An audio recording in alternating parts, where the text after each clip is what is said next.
warahmatullahi wabarakatuh.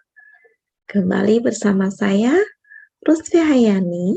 Kita akan membahas salah satu bakat di talent mapping. Kali ini kita akan membahas bakat deliberatif yang merupakan bakat di striving talents. Seperti apakah orang yang berbakat deliberatif? Orang yang berbakat deliberatif adalah orang yang secara alami terdorong untuk senantiasa berhati-hati dan teliti. Jadi kehati-hatian dan ketelitian mereka ini dalam segala aspek ya, dalam segala hal.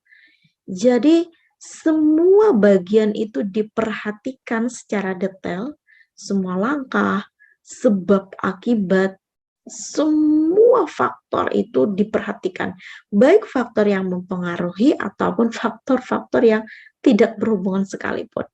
Karena mereka itu penuh perhitungan, penuh pertimbangan. Mengapa hal itu dilakukan? Karena dengan mempertimbangkan semua aspek, semua faktor, semua bagian dengan penuh pertimbangan itu mereka akan tenang ketika memastikan semua aman, semua tepat, mereka akan tenang dan baru mereka akan bertindak seperti itu. Oleh karena itu, orang yang berbakat deliberatif ini selalu mengurus segala sesuatu itu dengan kepekaan yang tinggi. Jadi mereka itu punya kemampuan atau kepekaan yang tinggi terhadap resiko-resiko yang mungkin terjadi. Nah, dengan demikian, ketika mereka tahu resiko-resiko, mereka berharap bisa mengantisipasinya terlebih dahulu dan mempertimbangkannya agar benar-benar aman dan terkendali. Nah, jadi keunggulan dari bakat deliberatif ini adalah mengantisipasi resiko. Lalu apa kebutuhan orang yang berbakat deliberatif?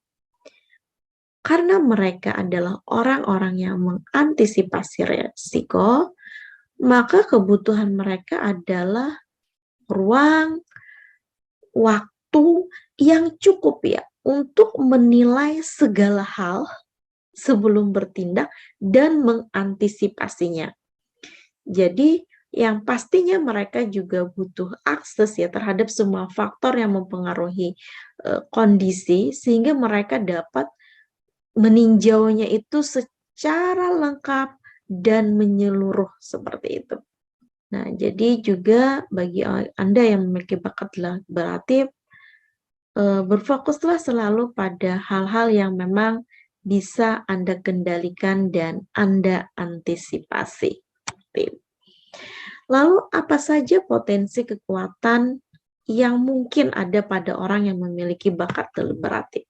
Potensi yang mungkin dimiliki oleh bakat deliberatif diantaranya adalah costing, memeriksa yang berkaitan dengan pengeluaran dana, keuangan, dalam rangka pelaksanaan proyek. Ini diperlukan bakat deliberatif, pastinya harus teliti benar-benar ya, konsistensi dan responsibility.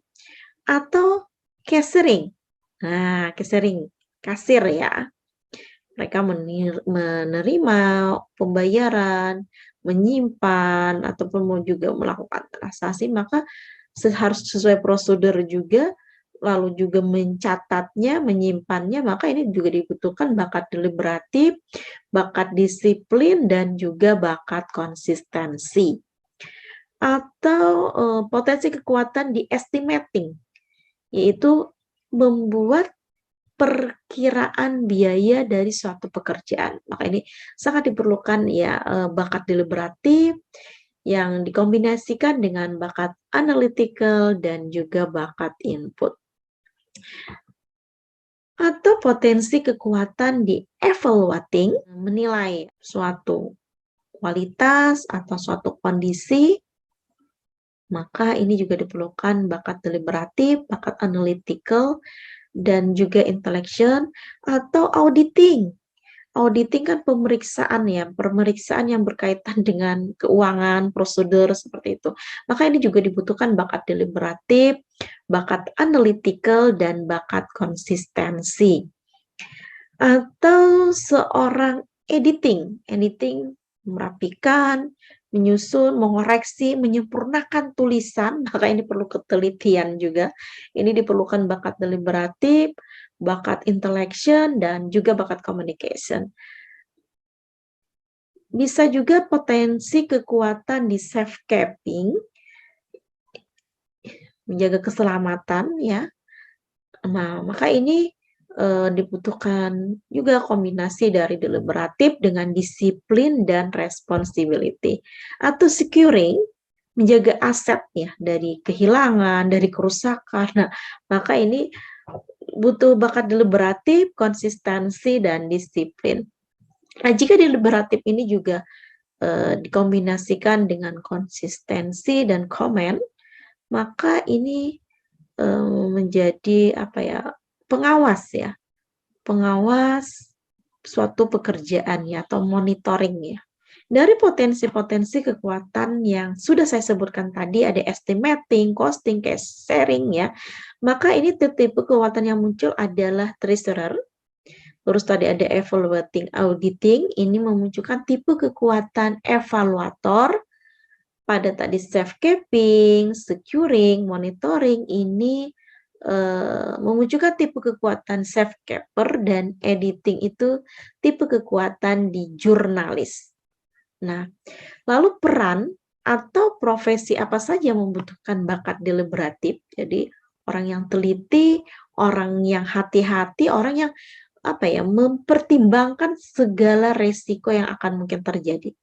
Nah, maka ini tentu saja seorang yang bekerja dengan risiko yang tinggi ya, membutuhkan bakat deliberatif. Seperti apa? Pilot atau dokter bedah. Nah, dokter bedah ini juga perlu ketelitian, kehati-hatian, dan semuanya harus sesuai dengan prosedur yang sudah ada dalam melakukan bedah. Ini juga karena ini mempertaruhkan nyawa, maka juga membutuhkan bakat deliberatif. Atau di bagian keamanan, satpam, ya, polisi, dan sebagainya, ini juga perlu bakat deliberatif. Atau juga dalam hal treasury, ya, yang bekerja di keuangan, baik itu bendahara. Nah, ini juga diperlukan bakat deliberatif. Atau sebagai tadi auditor, ya, Anda sebagai auditor atau sebagai editor tulisan, nah juga memerlukan bakat deliberatif. Terus bagaimana jika kita memiliki deliberatif lemah ya? Seperti apa cara mensiasatinya? Jadi ketika seseorang itu memiliki bakat deliberatif lemah, maka boleh dikatakan orang yang ceroboh, orang yang kurang berhati-hati, mudah lupa, atau melewatkan sesuatu, apalagi sesuatu itu yang dianggap sepele ya, hal-hal kecil itu ya hampir terlewatkan seperti itu.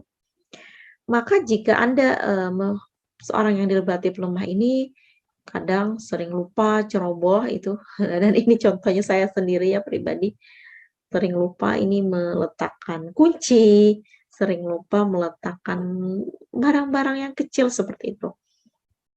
Maka cara mensiasatinya untuk hal-hal barang yang kecil, kita tentukan tempat yang jadi satu tempat seperti itu. Misalnya kalau kunci, kita sediakan tempat khusus sehingga mengurangi kecerobohan kita. Terus kadang juga karena kita itu tidak memikirkan banyak hal ketika melakukan sesuatu, langsung jalan, maka ketika kita mengambil sebuah peran yang memang butuh ketelitian, butuh memiliki resiko yang tinggi, maka sebaiknya kita hindari. Nah, atau ketika kita ingin melakukan sesuatu yang baru, yang juga mungkin punya risiko, kita sebaiknya mengkomunikasikan dulu dengan orang-orang yang memang kita percaya, yang dekat dengan kita, yang bisa mengingatkan kita, dan apalagi jika memang orang itu memiliki bakat deliberatif ya, sehingga dia bisa melihat apa ya, kemungkinan-kemungkinan risiko yang akan kita hadapi ke depannya, dan sebaiknya apa tindakan kita, apakah kita mengambil itu atau seperti apa. Nah juga, nah selain itu juga bisa belajar dari pengalaman ya. Kadang ketika kita ceroboh, kurang berhati-hati, kita mengalami sesuatu yang tidak kita inginkan, dan hal ini bisa kita jadikan pelajaran untuk melihat segala tantangan, resiko yang mungkin terjadi jika hal itu terulang ya, nanti terjadi, dan agar tidak terulang lagi, maka kita bisa lebih hati-hati ya dengan suatu kejadian seperti itu. Kira-kira ini dulu yang bisa saya paparkan ya tentang bakat deliberatif. Semoga bisa bermanfaat bagi siapa saja, baik Anda yang memiliki bakat deliberatif itu sendiri, maupun bagi Anda yang memiliki deliberatif. Jadi bagi Anda yang memiliki bakat deliberatif kuat, terus latih dan kembangkan potensi bakat yang Anda miliki yang sudah Allah berikan, dan semoga senantiasa bisa mengambil peran sesuai bakat Anda dan menebar manfaat untuk semua. Wassalamualaikum warahmatullahi wabarakatuh.